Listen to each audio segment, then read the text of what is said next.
Did you know that Malcolm X was so intrigued with the zoot suit that he got a zoot suit on credit, which was the first time Malcolm X ever received anything on credit? This is true according to a statement made in the autobiography of Malcolm X. Malcolm X was not the only person who was keen to the look, feel, and representation of the zoot suit. The Latin American community, which was comprised of men, women, and children, indoctrinated the style of the zoot suit, which ultimately led to the zoot suit riots in Los Angeles, California. The zoot suit was an artifact to the Latin American community during this era. First, I will talk about the zoot suit, then I will talk about the history of the zoot suit riots in 1943.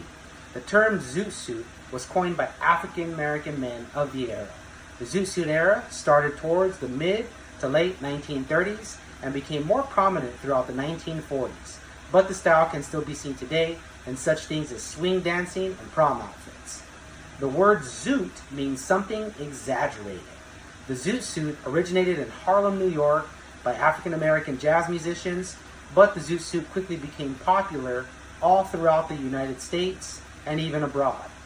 The zoot suit got tremendous notoriety in the early 1940s when a well-known jazz singer by the name of Cab Calloway started wearing the stylish outfit to perform. In Los Angeles, California, in 1943, well into World War II, the increasingly dominant minority that replaced the Japanese Americans in Los Angeles, California, were Latin Americans. The Latin American community, which was comprised of men, women, and children, indoctrinated the style of the zoot suit. Latin Americans gave themselves a new title when they wore the zoot suit, known as pachucos. The definition of pachucos, translated into English, means punk.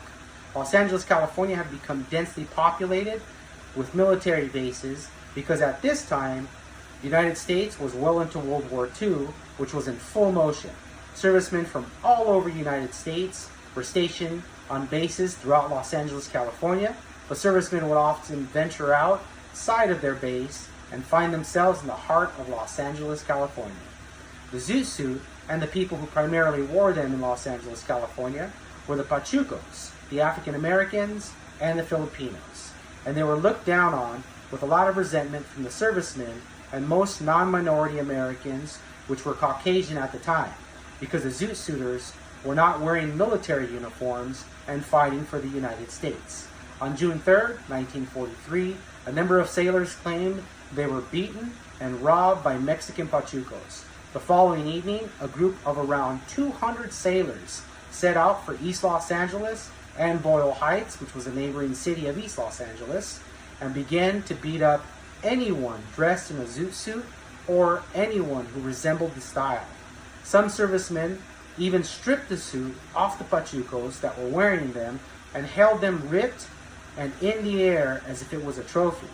The initial attacks quickly escalated and turned into a riot and lasted for a period of 9 days and has come to be known as the Zoot Suit Riots.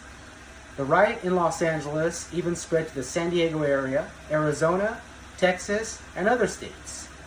It got so bad that the president at the time, President Roosevelt, demanded that the generals and lieutenants of all military personnel mandates that all soldiers could no longer go into the towns and no one could fight. On June 8, 1943, all service personnel was banned from leaving their barracks and entering into any city. Local police enforced automatic jail time for wearing a zoot suit.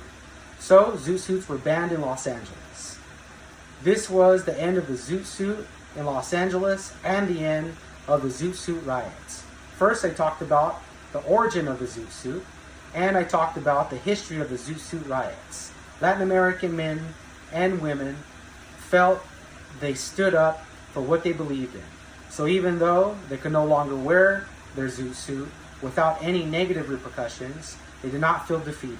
To think all of this over a suit.